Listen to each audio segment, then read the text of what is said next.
কিছু কিছু সম্পর্ক আছে চাইলে আপনি তাকে কখনোই পর করতে পারবেন না, কখনোই তাকে পরিচয় না দিয়ে থাকতে পারবেন না। তো আসসালামু আলাইকুম, কেমন আছেন সবাই? আশা করছি সবাই ভালো আছেন। তো আলহামদুলিল্লাহ, আল্লাহর অশেষ রহমতে আমিও ভালো আছি। তো রেসিপি বাই নাহার কিচেনে আপনাদের সবাইকে স্বাগতম। তো আজকে ছোট বড় সবার খুবই পছন্দের একটা খাবার নিয়ে এসেছি। ছোট বড় সবাই তো এখন মুরগির যেই কোনো মুরগি দিয়ে যেই কোনো আইটেম তৈরি করি সবাই খুবই পছন্দ করে। তা আমার ছেলেমেয়েরাও তার ব্যতিক্রম না।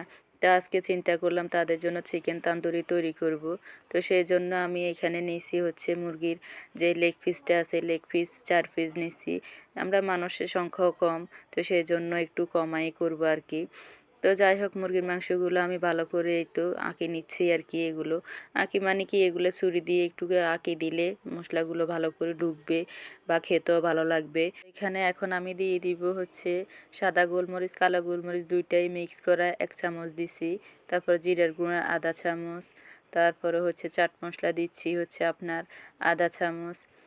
সব কিছু পরিমাণ মতোই দিয়ে এগুলো ম্যারিনেট করে নিব আর কি। তারপরে এখানে আমি দিয়ে দিব লাল মরিচের গুঁড়া 1 চামচ। যেহেতু একটু জাল জাল করে করব তাই লাল মরিচের গুঁড়াটাই দিচ্ছি 1 চামচ আর কি। তারপর আদা দিব 1 চামচ, রসুন বাটা দিব 1 চামচ, সরিষার তেল দিব 2 টেবিল, তান্দুরি মশলা দিব আপনার 2 টেবিল চামচ। এগুলো আমি রাঁধুনি তান্দুরি মশলাগুলোই দিছি এখানে। সয়া সস দিব আপনার 2 টেবিল চামচের মতো। স্বাদ মতো লবণ, লবণটা আমি একটু বেশি দিয়ে দিছি, তারপর আবার একটু উঠাই নিছি কারণ লবণের পরিমাণ একটু সয়া সসও থাকে, তাই একটু কম হলেও চলে। তারপরে যাই আপনারা এখানে দিতে পারেন লেবুর রস, লেবুর রসটা দিলে আরও ভালো লাগবে। আর সয়া সসের পরিবর্তে লেবুর রসটা ব্যবহার করতে পারেন। আবার লেবুর রস যদি না থাকে তাহলে সয়া সস দিলেও হবে। তো সব কিছু ভালো করে মেখে এই তো এখন ম্যারিনেট করে রাখবো 4-5 ঘন্টা। সবচেয়ে ভালো হয় যদি আপনি রাত্রে ম্যারিনেট করে রেখে দেন, দিনে করেন তাহলে ভালো হয়, সারা রাত ম্যারিনেট হবে।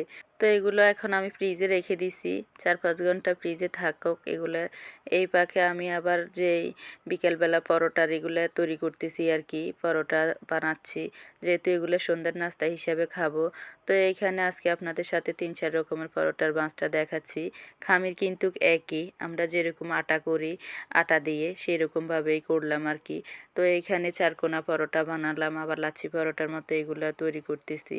এই সবগুলো রুটি বানিয়ে নিছি 4-5টা। বানানোর পরে একটু তেল মেখে আটা দিছি 1 লেয়ার, তারপর একটু তেল দিছি, তারপর আরও একটা পরোটা দিছি। এভাবে করে 4-5টা রুটি একসাথে করে কেটে নিব। যেহেতু 4টা রুটি দিছি তো 4 ভাঁজ করে আমি কেটে নিব। তো কেটে নেওয়ার পরে এগুলো একটু গোল করে তারপরে রুটিটা বানালে খুবই সুন্দর একটা পরোটা হবে আর কি। তো যাই হোক, পরোটা তো অনেক রকমই বানানো যায়, যে রকমে বানান পরোটা তেল দিয়ে ভাজলে খেতে সব একই রকম হয়। চারকোনা পরোটাটা দেখতে এক সুন্দর, গোল পরোটাটা দেখতে আরেক সুন্দর, তবে বাজার পর পরোটা সবগুলো খেতে একই রকম মনে হয়। যাই হোক, তো পরোটাগুলো বানিয়ে নিচ্ছি।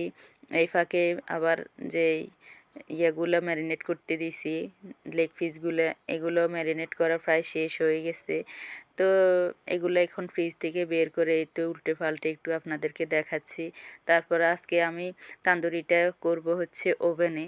এই ফার্স্ট ওভেনে তান্দুরি করব, যেহেতু আমি ওভেনটা নতুন নিছি, আগে কোনো অভিজ্ঞতা নাই। তো ওভেনের যে ট্রেটা থাকে ট্রের মধ্যে একটু তেল মেখে নিচ্ছি ভালোভাবে।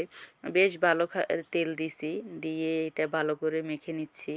এরপর হচ্ছে আপনার যে গ্রিলের স্ট্যান্ডটা দিছে ওটার মধ্যে বসাই দিছি।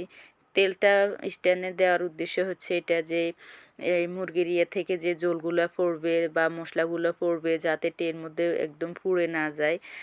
বা পুড়ে গেলে তো এগুলো পরিষ্কার করতে কষ্ট, যারা ওভেন ব্যবহার করেন তারা অবশ্যই জানেন। আমার হয়তো প্রথম অভিজ্ঞতা, কিন্তু যারা অনেক আগ থেকেই করেন তারা অবশ্যই জানেন, নতুন করে বলার কিছু না।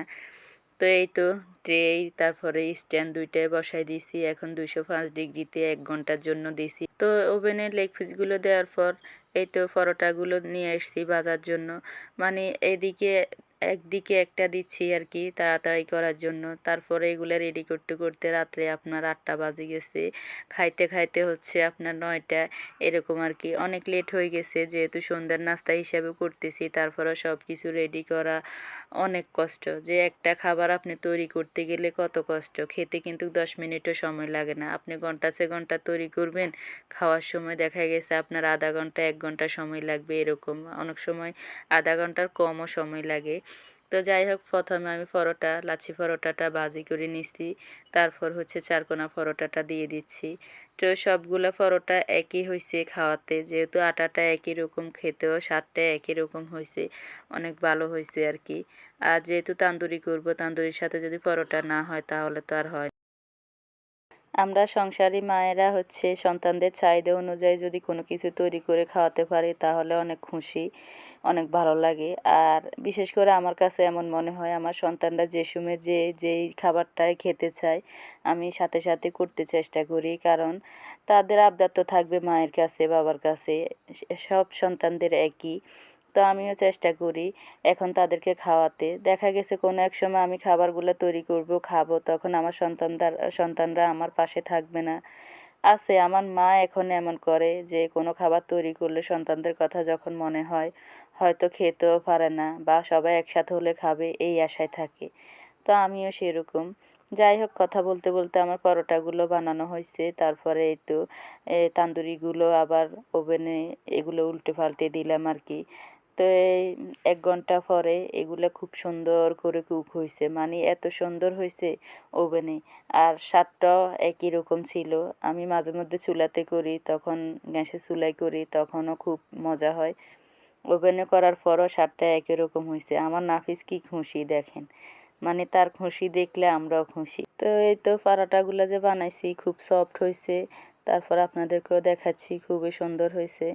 তো আমার এই ব্লগ ভিডিওগুলো আপনাদের কাছে কেমন লাগে, যদি ভালো লেগে থাকে তো ভালোবেসে সবাই পাশে থাকবেন আর বেশি বেশি করে লাইক কমেন্ট করবেন। আপনার একটা লাইক একটা কমেন্ট আমাকে অনেক দূর নিয়ে যাবে। যারা ইউটিউব চ্যানেল থেকে দেখেন ইউটিউব চ্যানেলটি সাবস্ক্রাইব করবেন। তো যারা এতক্ষণ সাথে ছিলেন তাদের সবাইকে অসংখ্য ধন্যবাদ। আল্লাহ হাফেজ।